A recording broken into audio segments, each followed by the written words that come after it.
This is Deuteronomy chapter 11. You shall therefore love the Lord your God,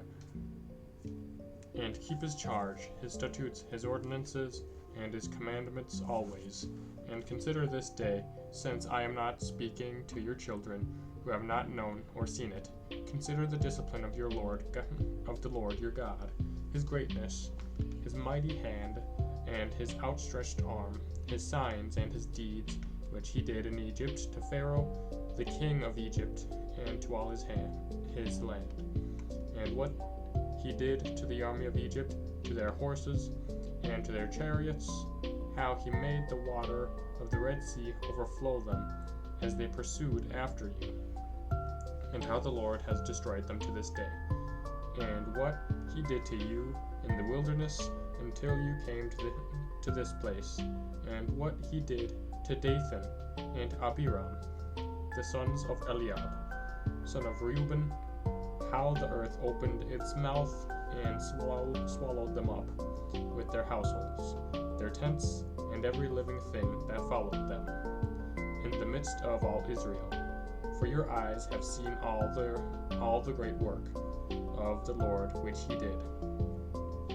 You shall therefore keep all the commandment which I command you this day, that you may be strong, and go in and take possession of the land which you are going over to possess, that you may live long in the land which the Lord swore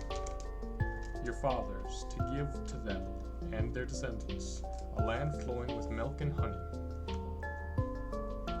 For the land which you are entering to take possession of, it is not like the land of Egypt from which you have come, where you sowed your seed and watered it with your feet, like a garden of vegetables. But the land which you are going over to possess is a land of hills and valleys, which drinks water by the rain from heaven, a land which the Lord your God cares for.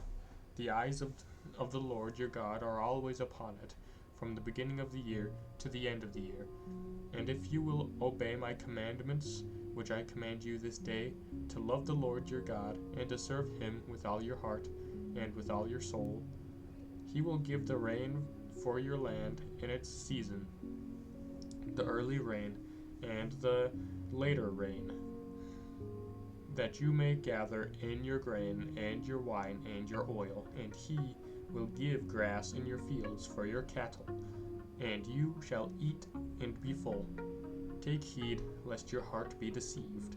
and you turn aside and serve other gods and worship them, and the anger of the Lord be kindled against you, and he shut up the heavens, so that there be no rain, and the land yield no fruit, and you perish quickly off the good land which the Lord gives you. You shall therefore lay up these words of mine in your heart and in your soul, and you shall bind them as a sign upon your hand, and they shall be as frontlets between your eyes, and you shall teach them to your children, talking of them when you are sitting in your house, and when you are walking by the way, and when you lie down, and when you rise,